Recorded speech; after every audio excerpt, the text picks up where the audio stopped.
ക്രിസ്തുയേശുവിൻ്റെ പരിശുദ്ധ നാമത്തിന് മഹത്വം ഉണ്ടാകുമാറാകട്ടെ. 119 സങ്കീർത്തനം 1 വാക്യത്തിൽ യഹോവയുടെ ന്യായപ്രമാണം അനുസരിച്ച് നടപ്പിൽ നിഷ്കളങ്കരായവർ ഭാഗ്യവാന്മാർ എന്ന വിഷയമാണ് നാം ചിന്തിച്ചുകൊണ്ടിരിക്കുന്നത്. ഭാഗ്യവാന്മാരാരെന്നും എങ്ങനെയാണ് ഭാഗ്യവാനാകുന്നതെന്നും നാം പ്രാരംഭമായി ചിന്തിച്ചു. ഭാഗ്യവാന്മാർ പലതരത്തിലുണ്ടെങ്കിലും നിഷ്കളങ്കന്മാർ എങ്ങനെ ഭാഗ്യവാന്മാരായി തീരുന്നു എന്നുള്ളതാണ് ദൈവത്തിൻ്റെ വചനത്തിൽ നിന്ന് ഈ കഴിഞ്ഞ ഭാഗത്ത് ചിന്തിക്കാനിടയായി തീർന്നത്. അതിന് കഴിഞ്ഞ വീഡിയോയിൽ മനുഷ്യൻ നിഷ്കളങ്കനായി തീർന്നാൽ ദൈവവും അവനോട് നിഷ്കളങ്കതയോടെ ഇടപെടും. കണ്ണാടിയിൽ മനുഷ്യൻ നോക്കുന്നത് പോലെയാണ്. ഏത് മുഖഭാവത്തോടുകൂടി നോക്കുന്നുവോ അതേ മുഖഭാവം തിരിച്ച് പ്രതിഫലിക്കും. കണ്ണാടിയിൽ നോക്കുമ്പോൾ മുഖത്തെ കരടുകളും കേടുകളും പോറലുകളും പാടുകളും എല്ലാം കാണുന്നത് പോലെ ദൈവത്തിൻ്റെ വചനം അതിൽ ഉറ്റുനോക്കിക്കഴിഞ്ഞാൽ മനുഷ്യൻ്റെ കുറവുകളെ മനസ്സിലാക്കാൻ സാധിക്കും. അത് നീക്കിക്കളഞ്ഞ് തൻ്റെ മുഖം നിഷ്കളങ്കമാക്കിയാൽ ദൈവവും അവനോട് നിഷ്കളങ്കമായിരിക്കും. അങ്ങനെ നിഷ്കളങ്കനായി തീർന്നാൽ അവന് ലഭിക്കുന്ന അനുഗ്രഹങ്ങളിൽ ഏറ്റവും ശ്രേഷ്ഠമായിട്ടുള്ള ഒന്നാണ് കഴിഞ്ഞ വീഡിയോയിൽ ചിന്തിപ്പാനിടയായി തീർന്നത്. നിഷ്കളങ്കനെ കുറിക്കൊള്ളുക, നേരുള്ളവനെ നോക്കിക്കൊള്ളുക, സമാധാന പുരുഷന് സന്തതി ഉണ്ടാകും. ദൈവം തൻ്റെ പുസ്തകത്തിലുള്ള ലോകസ്ഥാപനത്തിന് മുമ്പേ ദൈവം മുൻ നിർണയിച്ചിട്ടുള്ള, അതായത് നിഷ്കളങ്കരും നീതിമാന്മാരുമായി തീരുവാൻ ദൈവം മുൻ നിയമിച്ചിട്ടുള്ള മനുഷ്യരുണ്ട്. അവരെ മക്കളായിട്ട് കുഞ്ഞുങ്ങളായിട്ട് ലഭിക്കണമെങ്കിൽ നിഷ്കളങ്കനായ ദൈവം തരണം. നിഷ്കളങ്കനായ ദൈവം അത് തരണമെങ്കിൽ ചോദിക്കുന്നവൻ നിഷ്കളങ്കനായിരിക്കണം. അങ്ങനെ നിഷ്കളങ്കനായിട്ട് കർത്താവിനുസന്നിധിയിലായിരിക്കുമ്പോൾ അവന് നിഷ്കളങ്കനായ ദൈവം നൽകുന്ന ഏറ്റവും വലിയൊരു പ്രതിഫലമാണ് സമാധാന പുത്രൻ, അല്ലെങ്കിൽ ദൈവം മുൻ ലോകസ്ഥാപനത്തിന് മുമ്പേ എഫേസ്യ ലേഖനം 1-ാം അധ്യായത്തിലെ 4-ാം വാക്യത്തിൽ എഴുതിയിരിക്കുന്നത് പ്രകാരമുള്ള പ്രജ. അങ്ങനെയാണ് വിശ്വാസപിതാക്കന്മാർ അനുഗ്രഹിക്കപ്പെട്ടിരിക്കുന്നത്. വീണ്ടും നമ്മൾ നിഷ്കളങ്കനായാൽ അവൻ്റെ ഭാഗ്യത്തെക്കുറിച്ച് നമ്മൾ പഠിക്കുന്നത്, നിഷ്കളങ്ക മാർഗത്തിൽ നടക്കുന്നവൻ എന്നെ ശുശ്രൂഷിക്കും. ഒരു മനുഷ്യ ജീവിതത്തിൽ കർത്താവിന് വേണ്ടി വേല ചെയ്ത് ജീവിക്കുക എന്നുള്ളത് ഏറ്റവും ഭാഗ്യകരവും ഏറ്റവും ആനന്ദവും പ്രതിഫലമുള്ളതും എന്നാൽ ഏറ്റവും ശ്രദ്ധയോടുകൂടി അത് പ്രാപിക്കേണ്ടതുമാണ്. ഇതിന് അനേകർ ശ്രമിക്കുന്നുണ്ടെങ്കിലും യഥാർത്ഥത്തിൽ കർത്താവ് ആഗ്രഹിക്കുന്ന സ്ഥാനത്ത് എത്തിച്ചേരാതെ വണ്ണം അതിനു മുൻപേ നഷ്ടപ്പെട്ടു പോവുകയാണ്. ഇതിന് ചില വ്യവസ്ഥകളും ചില വഴികളുമെല്ലാം ഉണ്ട്. ഒന്നാമത് തന്നെ അവൻ ഒരു ശുശ്രൂഷകനായിരിക്കാനുള്ള വിശ്വസ്തത അവനുണ്ട് എന്ന് തെളിയിക്കണം. കാരണം വിശ്വസ്ത മാർഗത്തിൽ നിഷ്കളങ്ക മാർഗത്തിൽ നടക്കുന്നവൻ എന്നെ ശുശ്രൂഷിക്കും. 101 സങ്കീർത്തനത്തിൽ എഴുതിയിരിക്കുന്ന വചനമാണ്, നിഷ്കളങ്ക മാർഗത്തിൽ നടക്കുന്നവൻ എന്നെ ശുശ്രൂഷിക്കും. ദൈവത്തിൻ്റെ ശുശ്രൂഷകനായി തീരാൻ നിഷ്കളങ്ക മാർഗത്തിൽ നടക്കണം, അല്ലെങ്കിൽ അവൻ നിഷ്കളങ്കനായി തീരണം. ലോകത്തിൽ കാണുന്ന ശുശ്രൂഷകരെന്ന് പറയുന്നതും ദൈവവചനം പ്രസംഗിക്കുന്നവരും എല്ലാവരും ദൈവത്തിൻ്റെ ശുശ്രൂഷകരെന്ന് ധരിക്കേണ്ട. അങ്ങനെയല്ല. ശുശ്രൂഷകരെന്ന് പറയുന്നതിന് മുൻപേ തന്നെ തീമോഥെയോസിൻ്റെ ലേഖനത്തിൽ എഴുതിയിരിക്കുന്നത് പ്രകാരം,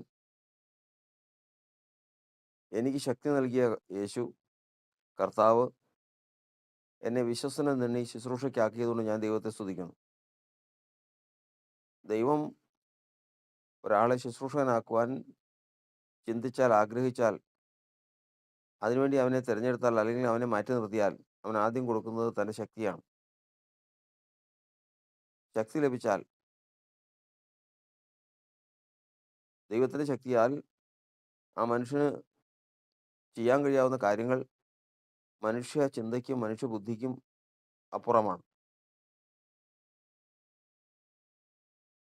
മരിച്ചവരെ ഉയർപ്പിക്കുക, രോഗികളെ സൗഖ്യമാക്കുക, പ്രവചിക്കുക, അനുഗ്രഹിക്കുക, ശപിക്കുക, എന്നിങ്ങനെയുള്ള അനവധി കാര്യങ്ങൾ ദൈവത്തിൻ്റെ ശക്തിയാൽ ചെയ്യാൻ കഴിയുന്നു.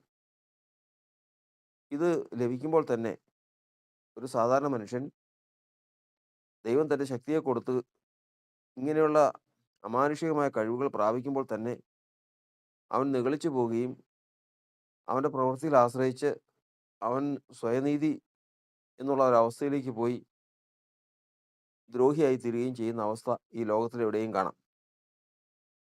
ബലിയാമിന് ദൈവം തൻ്റെ ശക്തിയെ കൊടുത്തതാണ്. ബലിയാമിൽ ദൈവത്തിൻ്റെ ആത്മാവുണ്ട്. ബലിയാം ആ ആത്മാവ് ഉപയോഗിച്ചുകൊണ്ട് അനുഗ്രഹിക്കുന്നു, അനേകർക്ക് വേണ്ടി പ്രാർത്ഥിക്കുന്നു, അനേകരെ സൗഖ്യമാക്കുന്നു, അനേകരെ ശപിക്കുന്നു. ഇങ്ങനെയുള്ള കാര്യങ്ങളെല്ലാം ബലിയാം ചെയ്യുകയാണ്. ഹൃദയത്തിൽ അനീതിയുടെ കൂലിക്കുള്ള ആഗ്രഹമുണ്ട്. ഒരു കാര്യത്തിന് വേണ്ടി പ്രാർത്ഥിക്കുകയോ പ്രവർത്തിക്കുകയോ ചെയ്താൽ അതിന് അവന് കൂലി വേണം. ആ കൂലിക്ക് വേണ്ടി അവൻ ആഗ്രഹിക്കുന്നുണ്ട്. അങ്ങനെ ഉള്ള ആഗ്രഹം അവൻ്റെ ഹൃദയത്തിൽ കിടക്കുന്നതുകൊണ്ട് അവൻ ഒരിക്കലും വിശ്വസ്തനായി തീർന്നില്ല. എന്നാൽ എലീശ പ്രവാചകൻ ദൈവം തൻ്റെ ശക്തിയെ നൽകിയതാണ്. ആ ശക്തിയാൽ എലീശ പ്രവാചകൻ ചെയ്യുന്ന പ്രവൃത്തിയിൽ ദൈവം അവനെ വിശ്വസ്തനും തന്നെ ശുശ്രൂഷയ്ക്കാക്കി. അപ്പോസ്തലനായ പൗലോസിനെ ശക്തി നൽകി വിശ്വസ്തനും തന്നെ ശുശ്രൂഷയ്ക്കാക്കി. ബിലയാമിനെ അപ്രകാരം ചെയ്തില്ല.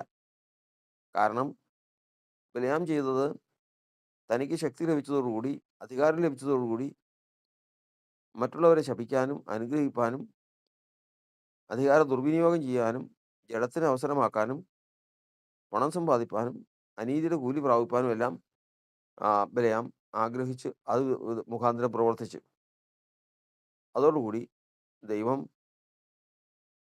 ന്യായം വിധിച്ച് അവനെ ഇല്ലാതാക്കി കളഞ്ഞു. അവൻ മരിച്ചുപോയി. അതും ഇസ്രായേൽ ജനത്താൽ തന്നെ അവൻ മരിക്കാനിടയായി തീർന്നു. തനിക്ക് ഉടയവൻ തനിക്ക് തന്ന ആത്മാവ് പോലെ തന്നെ ആത്മാവിനെ ഉള്ളിൽ കൊടുത്തുകൊണ്ട് മക്കളോടെന്ന പോലെ പ്രവർത്തിച്ച് നടത്തിക്കൊണ്ടു പോകുന്ന ഇസ്രായേൽ ജനത്തെ ശപിക്കാനായിട്ട് ഉരുമ്പിടുമ്പോൾ തന്നെ കർത്താവ് പറഞ്ഞതാണ്, നീ പോകരുത്, അവരെ ശപിക്കരുത്, അവർ അനുഗ്രഹിക്കപ്പെട്ടവരാണ്. പക്ഷെ ബിലയാം കേട്ടില്ല. കാരണം ബാലാക്ക് എന്ന് പറയുന്ന രാജാവ് അവരുടെ ശ്രേഷ്ഠ പ്രഭുക്കന്മാരെ സമ്മാനവുമായിട്ട് അയച്ചിരിക്കുക. ഒരു രാജാവ് മാനിക്കുക എന്ന് പറഞ്ഞു കഴിഞ്ഞാൽ അത് എത്രയോ വലുതായിരിക്കും. അതും പ്രത്യേകിച്ച് രാജാവിൻ്റെ ശത്രുക്കളിൽ നിന്ന് രാജാവിനെ രക്ഷിക്കുന്ന ഒരവസ്ഥ ഉള്ളതുകൊണ്ട് അത്രമാത്രം വലുതായിരിക്കും അവൻ്റെ പ്രതിഫലം. അത്ര വലിയ സമ്മാനവുമായിട്ടാണ് പ്രഭുക്കന്മാർ രാജാവിനാൽ അയക്കപ്പെട്ട് അവൻ്റെ ഭവനത്തിൽ വന്നിരിക്കുന്നത്. അപ്പോൾ അവന് പോകണമെന്നുണ്ട്. എന്നാൽ ദൈവം പറഞ്ഞിരിക്കുന്നത് പോകരുത്. ആര് പറയുന്നത് കേൾക്കും? ദൈവത്തിൻ്റെ അവൻ വന്നത് വിശ്വസ്തനാണോ അല്ലയോ എന്ന് തെളിയിക്കുന്ന ഘട്ടമാണത്. അവൻ പോയി.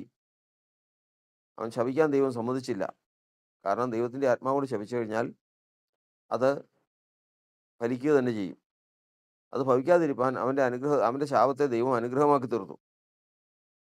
അതിനുശേഷം ദൈവം താൻ ഉദ്ദേശിച്ച കാര്യം അവനിൽ കൂടി നടത്തിയെന്ന് കണ്ട് മാറിയപ്പോൾ അവനൊരു ഉപായം പറഞ്ഞു കൊടുത്തു. ബാലാക്ക് രാജാവിന് തനിക്ക് സമ്മാനവുമായി അയച്ച ബാലാക്ക് രാജാവിന് ഒരു ഉപായം പറഞ്ഞു കൊടുത്തു. ഇവരോട് കൂടെ ദൈവമുണ്ട്. ഇസ്രായേൽ ജനത്തോടു കൂടെ ദൈവമുണ്ട്. അതുകൊണ്ട് അവരെ ഒന്നും ചെയ്യുവാൻ സാധിക്കില്ല. ശപിക്കാനായിട്ട് വാ തുറന്നാൽ തന്നെ അനുഗ്രഹത്തിൻ്റെ വാക്കുകളാണ് വായിൽ വരുന്നത്. അതുകൊണ്ട് നീ ഒരു കാര്യം ചെയ്യണം. ഏറ്റവും ആദ്യമേ തന്നെ ഇവരിൽ നിന്ന് ദൈവം വിട്ടകലണം. അതിനുള്ള വഴി നോക്കണം. അതിനുള്ള വഴിയെന്ന് പറയുന്നത് മറ്റൊന്നുമില്ല. നിൻ്റെ കൂട്ടത്തിൽ യൗവനക്കാരുണ്ട്, സ്ത്രീകളുണ്ട്, പുരുഷന്മാരുണ്ട്. നിൻ്റെ പുരുഷന്മാരെ അവർക്ക് സ്ത്രീകളെ അവരിൽ നിന്ന് എടുക്കണം. നിങ്ങളുടെ സ്ത്രീകളെ അവർക്കും വിട്ടുകൊടുക്കണം. അങ്ങനെ ഇസ്രായേൽ ജനം ജാതികളോട് ഇടകലർന്ന് കഴിയുമ്പോൾ അവർ മലിനമാകും. മലിനമായി കഴിഞ്ഞാൽ ദൈവത്തിൻ്റെ പരിശുദ്ധാത്മാവ് ദുഃഖിക്കും.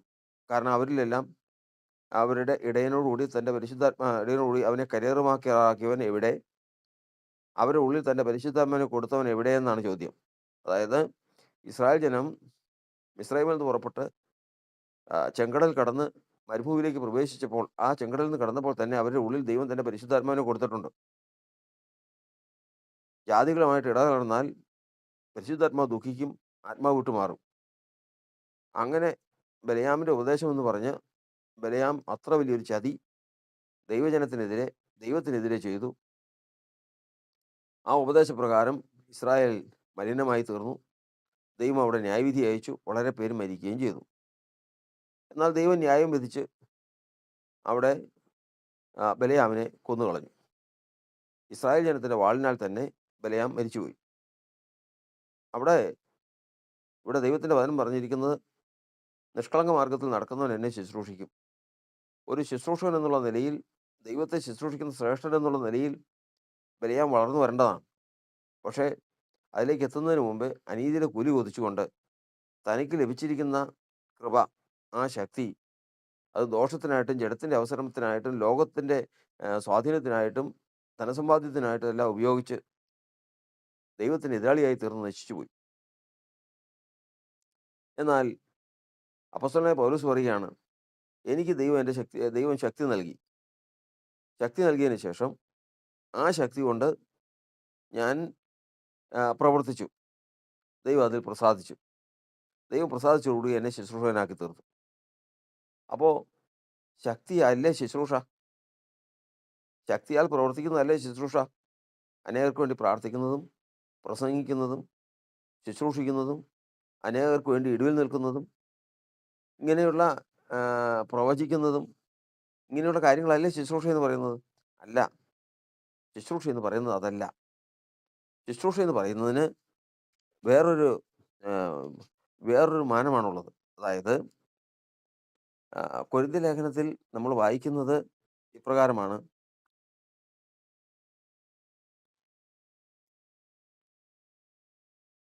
കൊരിന്ത്യ ലേഖനം 2 കൊരിന്ത്യ ലേഖനം 3-ാം അധ്യായത്തിൽ വായിക്കുകയാണ്. ഞങ്ങൾ പിന്നെയും ഞങ്ങളെ തന്നെ ശ്ലാഘിപ്പാൻ തുടങ്ങുന്നുവോ? അല്ല, ചിലർ ചെയ്യുന്നത് പോലെ നിങ്ങൾക്ക് പത്രം കാണിപ്പാനാകട്ടെ, നിങ്ങളോട് വാങ്ങുവാനാകട്ടെ ഞങ്ങൾക്ക് ആവശ്യമോ? ഞങ്ങളുടെ ഹൃദയങ്ങളിൽ എഴുതിയതായി സകല മനുഷ്യരും അറിയുന്നതും വായിക്കുന്നതുമായ ഞങ്ങളുടെ പത്രം നിങ്ങൾ തന്നെ. ഞങ്ങളുടെ ശുശ്രൂഷയാൽ ഉണ്ടായ ക്രിസ്തുവിൻ പത്രമായി നിങ്ങൾ വെളിപ്പെടുന്നുവല്ലോ. അപ്പോസ്തലന്മാരുടെ ശുശ്രൂഷയാൽ എന്ത് സാധിക്കുമെന്നുള്ള ചോദ്യത്തിനാണ്. മരിച്ചവരെ ഉയർപ്പിക്കാൻ കഴിയുമെന്നല്ല. മരിച്ചവരെ ഉയർപ്പിക്കാൻ കഴിയണമെങ്കിൽ ദൈവശക്തി മതി. പ്രവചിക്കണമെങ്കിൽ ദൈവശക്തി മതി. ദൈവത്തിൻ്റെ ആത്മാവ് മതി. കൃപാവരങ്ങൾക്ക് ദൈവത്തിൻ്റെ പരിശുദ്ധാത്മാവ് മതി.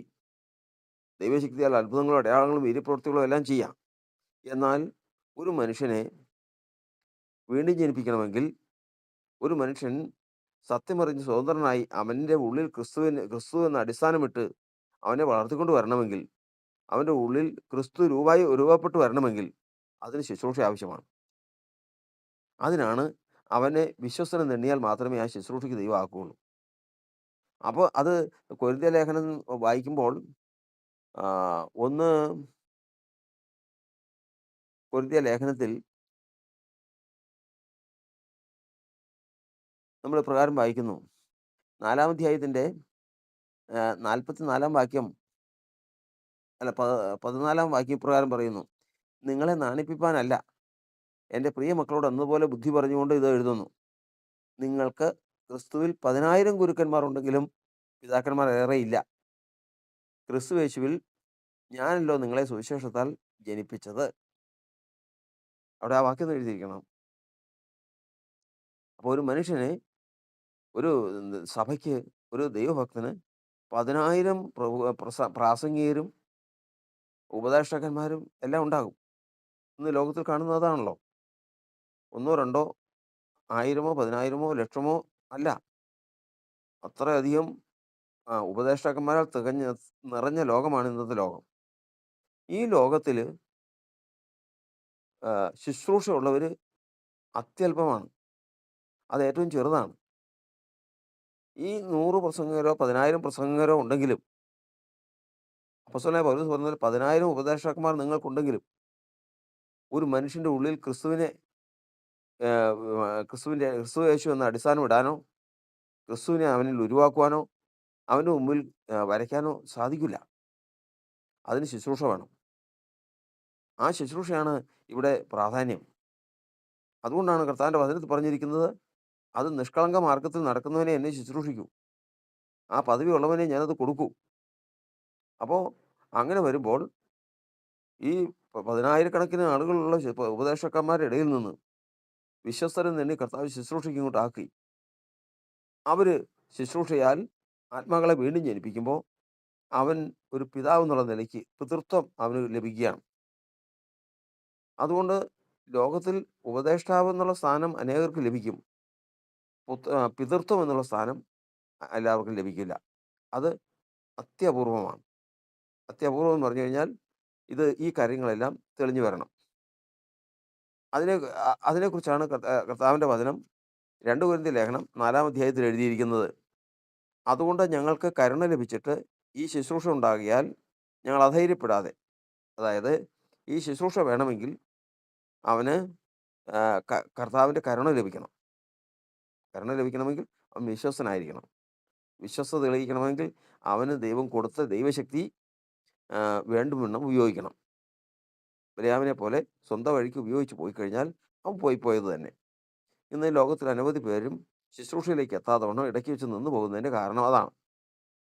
എന്നാൽ ഇവിടെ വചനം പറയുന്നത്, ഞങ്ങൾക്ക് കരുണ ലഭിച്ചിട്ട് ഈ ശുശ്രൂഷ ഉണ്ടാകിയാൽ ഞങ്ങൾ അധൈര്യപ്പെടാതെ ലജ്ജാകരമായ രഹസ്യങ്ങളെ ത്യജിച്ച് ഉപായം പ്രയോഗിക്കാതെയും ദൈവവചനത്തിൽ കൂട്ടുചേർക്കാതെയും സത്യം വെളിപ്പെടുത്തുന്നതിനാൽ, സത്യം വെളിപ്പെടുത്തുന്നു. ഒരു മനുഷ്യനെ സത്യം അറിയിച്ച് സത്യത്താൽ അവനെ അടിസ്ഥാനമിട്ട് ക്രിസ്തുവിനെ ഉരുവാക്കി ക്രിസ്തുവിനെ അവൻ്റെ മുമ്പിൽ വരച്ച് ക്രിസ്തുയേശു എന്ന തലയോളം വളർത്തി അവനെ പൂർത്തിയുള്ളവനാക്കി തീർക്കണമെങ്കിൽ ശുശ്രൂഷ കൊണ്ടേ സാധിക്കൂ.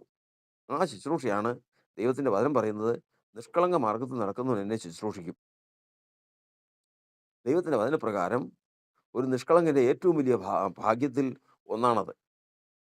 എങ്ങനെ?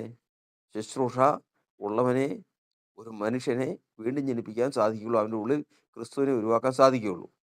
ഭൗതികമായിട്ട് നമ്മൾ ചിന്തിച്ചു, സമാധാന പുരുഷന് സന്തതി ഉണ്ടാക്കും. അബ്രഹാം നിഷ്കളങ്കനായതിനു ശേഷമാണ് സമാധാന പുരുഷനായ ഇസഹാക്കിനെ മകനായി കൊടുത്തത്. ഇതുപോലെ തന്നെ ശുശ്രൂഷ പ്രാപിക്കുന്നവർക്ക് മാത്രമേ മക്കളായിട്ട് ദൈവം ജനത്തെ കൊടുക്കുകയുള്ളൂ. അല്ലാത്തവർക്കാർക്കും ദൈവം മക്കളെ കൊടുക്കുകയില്ല. അതുകൊണ്ട് അപ്പോസ്തലനായ പൗലോസ് പറയുന്നു, നിങ്ങൾക്ക് 10,000 ഗുരുക്കന്മാരുണ്ടാകാം, ഉപദേശകന്മാരുണ്ടാകാം, പക്ഷേ പിതാക്കന്മാരില്ല, ഏറെയില്ല.